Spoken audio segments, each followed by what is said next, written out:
to be, I guess, a talk radio fan, you would probably be a little bit more oriented towards the right, broadly speaking. But with all that said, and I think, part of the reason why I'm here is to dispel the notion that there was no market for left-wing AM talk radio. Because the fact is, and this is the dirty little secret about Air America, we got very good numbers.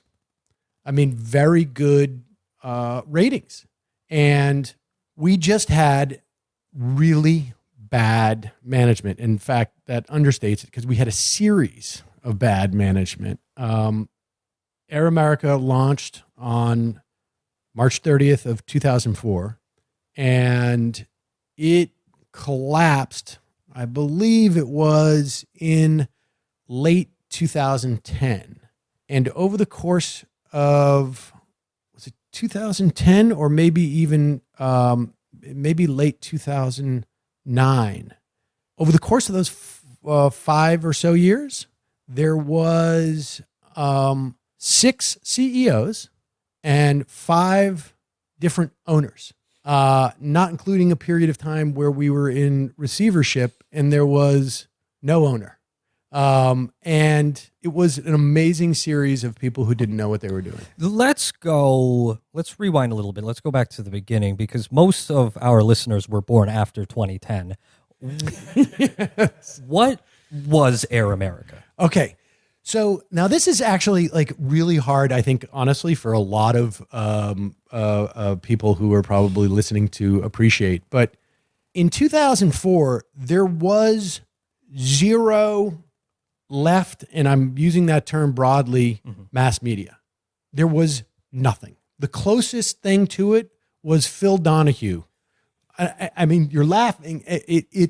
I mean, he was about as left as it got, and on mass media, and he was just left because he was just sort of wimpy. Like it was almost like that was the definition. He was just like a guy who, was overly polite in some way. I mean, he had more politics than that. And you also had Alan Colmes. Alan Colmes, right, was also on the left. I think he was a Marxist. Sometime around there, he would be the co-host with Sean Hannity on. And he was basically the, for folks who have ever seen the Harlem Globetrotters, he was the Washington Wizards.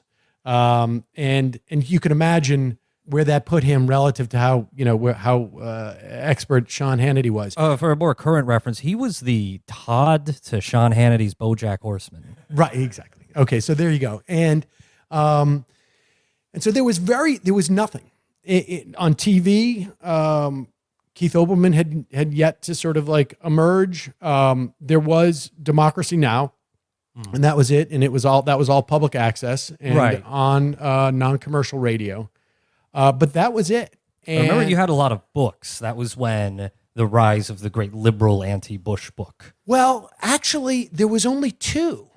There was Al Franken's Lying Liars, and I think he may have had one before that. Yeah, and there was Michael Moore, and that was it. I mean, there was yet to be, those books did not start coming out until like 2004, largely speaking. And because you have to also remember that the Bush years, particularly those first 3 or 4 years, was so much in the shadow of 9/11. And there was a real fear. So Air America, the idea came up around in 2003. They approached Al Franken. They started to build it around Al Franken.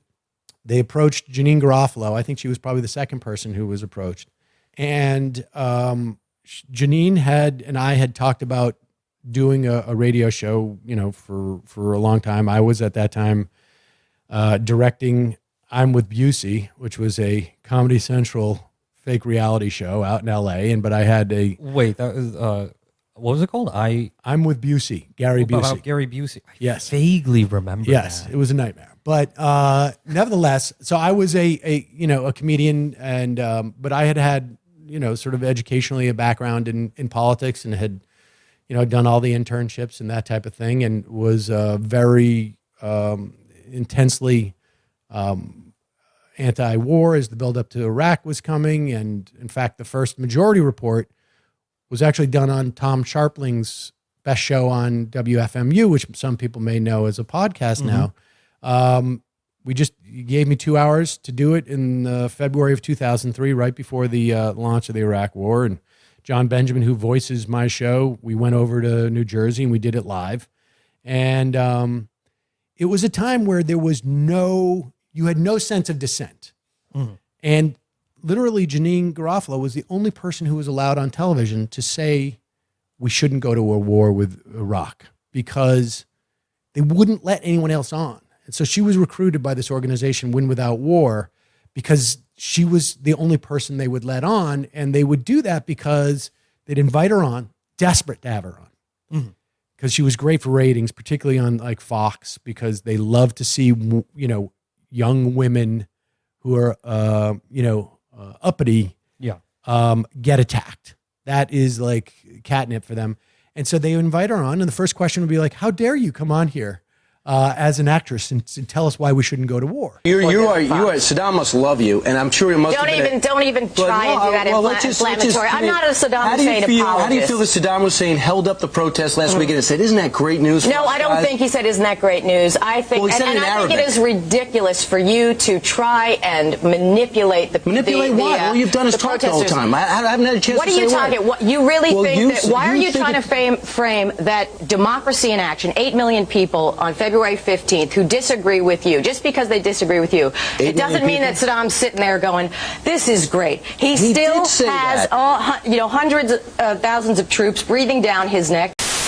So Air America launches with Al Franken, Rachel Maddow, and Liz Winstead, and Chuck D had a show in the morning, and Mark Maron had a show in the early morning with a couple other folks, Al Franken, and then Randy Rhodes, who was a left-wing talker from Florida, but just all local. There was no... Yeah. I mean, there was definitely local, yes, left. there was local. And then after us, we were 6 to 9 or 7 to 10, I think we started. After us, there was a guy named Mike Malloy, who, again, also had been doing that local stuff. And so the problem was it was started by a guy who told everyone that he had had a brain tumor and that he had had a revelation that he needed to do something to get, we were losing the messaging war because there was no messenger at all. And there was literally no commercial media. This is like if Felix started a company.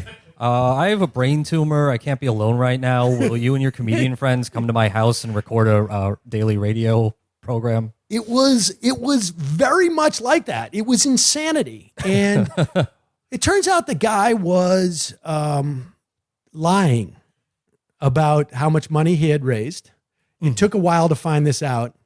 It basically came to a head, and people can watch this element of the period of Air America. There was a documentary called, maybe I think it was Left of the Dial or something like that, on HBO.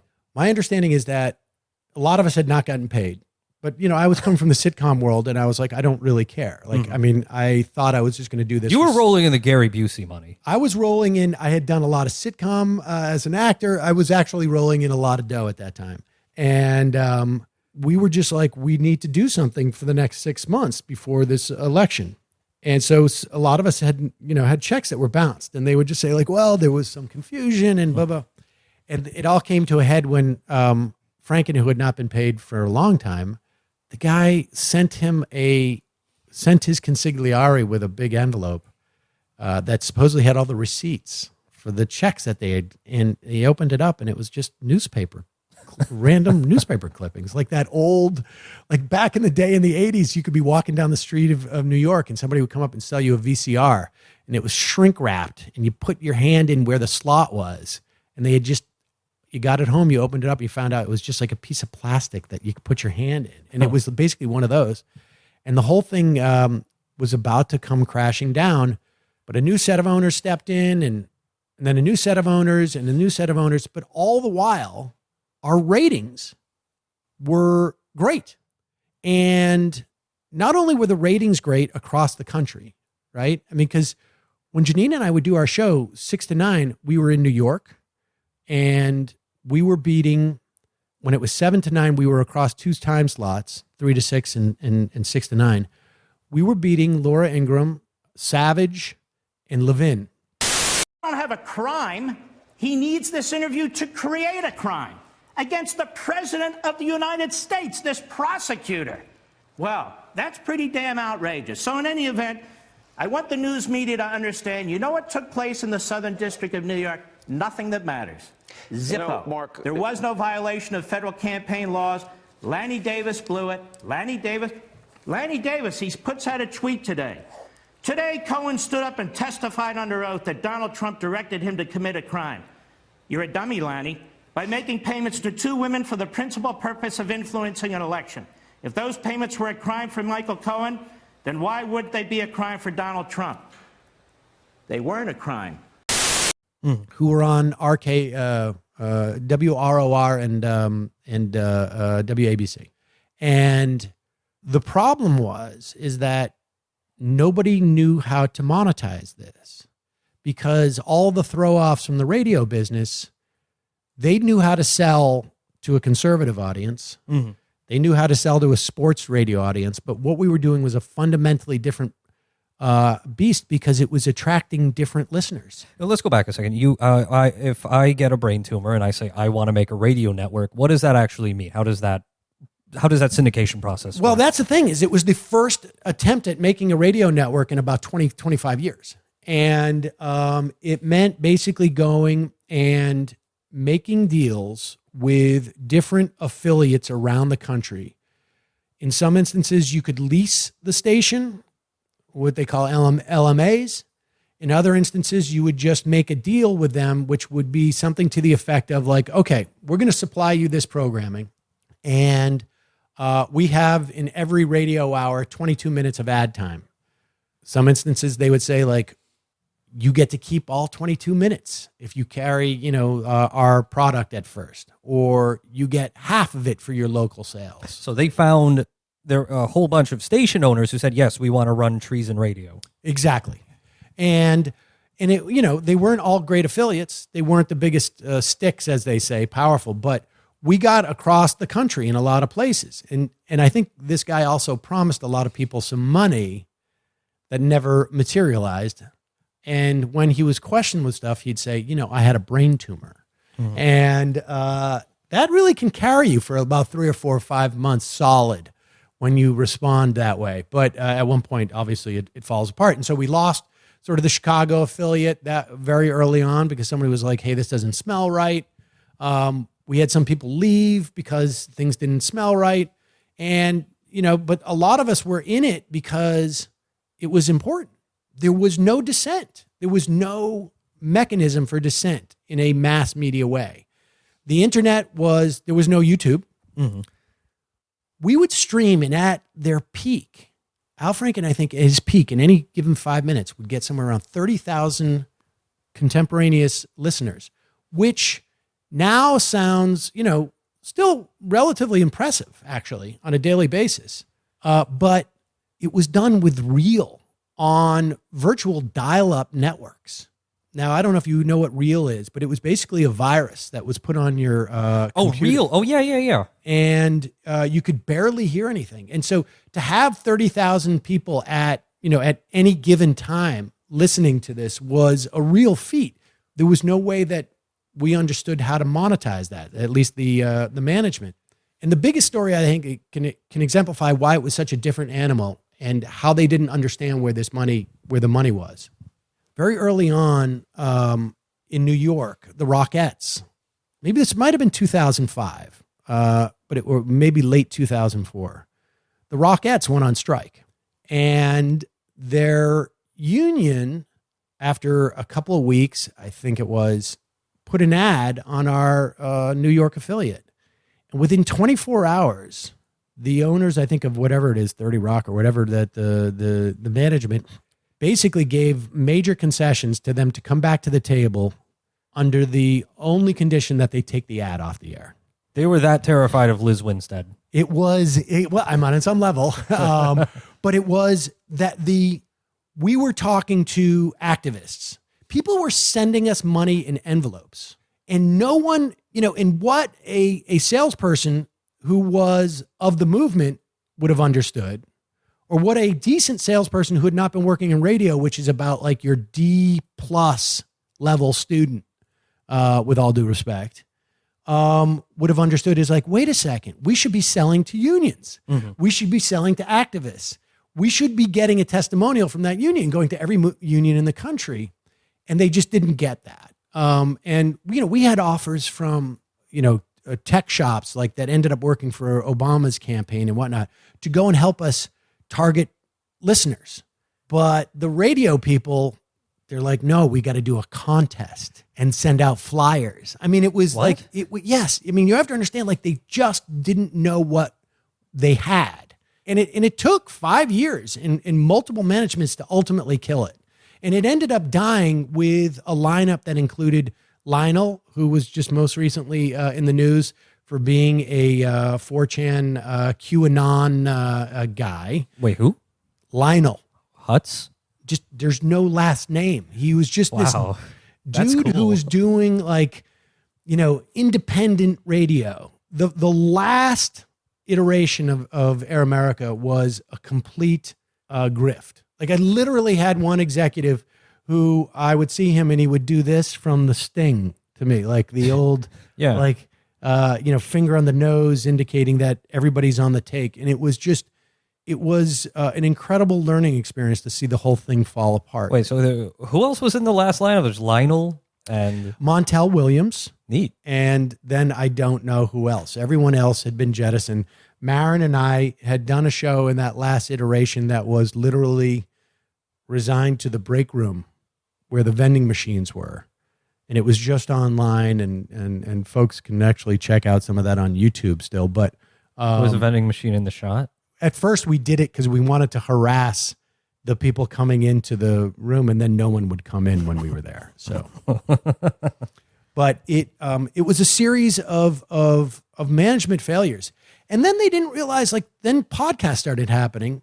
YouTube started happening. We were using Justin TV for live video, which ultimately became Twitch. And I can tell you this, when we launched, if you went to airamerica.radio.com, the only thing on that site was a picture of a microphone that was not, you could put your mouse on it, but there was nothing to click. You can't click the microphone. There was nothing. Okay. And so I had set up a movable type blog. I had my sister do it. And we were getting 30,000, 40,000 uniques an hour during the show because it was the only place people could go. Mm. And our show was very much, I thought like there's going to be a huge fight to see who's going to get Atrios on the show or, Talking Points Memo or, Marcus Malitzis. And none of the people there were even aware of what was going on online, which was the only place there was any dissent for, and where the left was, congregating. And by the time that we finished in 2010, the last round of management had said to me, because I kept getting fired from them, and then they were afraid to actually go through with it because there would be these petitions that would be circulated. You should have told them you had a brain tumor. I should have said the brain tumor thing. I should have gone on with that, but this is good advice for the listeners too. Yes. They've already gotten something they can medical use. Calamities can buy you like 3 to 6 months. And imagine if you're just working and not the person who's supposedly funding the whole thing. It could buy you maybe 6 to 8 years. It is not a guarantee. This is not medical advice. But it is legal advice. We are lawyers, and this is formally legal advice. They had so little understanding of the internet that the last guy, even in 2009, had said to me, this guy, Bennett Zier, who had come from, again, a Clear Channel guy. He was the CEO. I checked his donations. Mitt Romney in 2008. Like, people make this mistake that the failure of Air America was a function of they didn't go in there for business. They only went in there for politics. The fact is, not a single owner of that company understood either. They weren't there for the politics. They weren't there for the business. They were there for some third reason, all of them, that ranged from wanting to be part of like we had a Silicon Valley, the guy from Real Networks, millionaire, wanted to be part of like the Hollywood elite and wanted to hang out at like Ariana Huffington parties. Mark Green's brother, who is a major real estate guy in New York, wanted, I think, a job in the Clinton administration that he thought was going to happen, chairing HUD. We had another guy who was largely a trust fund baby, elderly, who I think wanted to prove that he could run a business. I mean, there was always a third reason that really had nothing to do with either. And so Well, I hope everyone got their dreams. everyone lost, Damn. except for Rachel sucks. Maddow.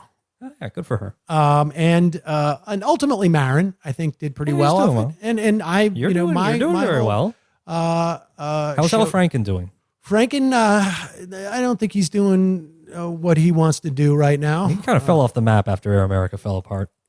For a brief period of time, he was in the spotlight. Yeah. And less so now, but, and there was this myth around where you'll see people talk about there's no room for left-wing radio. If we were doing, I mean, my guess would be that someone smart will come in at one point with the radio business dying and will create a network that is just playing podcasts and will change the industry. The industry is going to change Why are you so confident about that?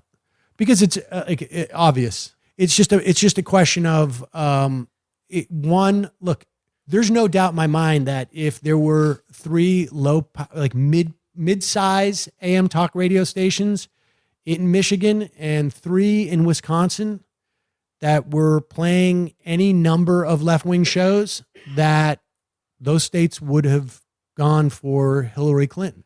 I mean, you're only talking about, combined, less than 30,000 people. And talk radio motivates people and gets people out. And so I think at one point, somebody will see the efficacy of it. But the problem, part of it is that it tends to be a medium that's much more populist. The populist agenda on the left does not align as well with money in the way that it has been on the right. And so there was we never got money from, let's say, the Democracy Alliance. We never got Soros money. And I think part of it is just not perceived as sexy. I think there's, I have a whole theory about the way that the left funds things, but at one point it's just going to become a very effective means in which to monetize podcasts.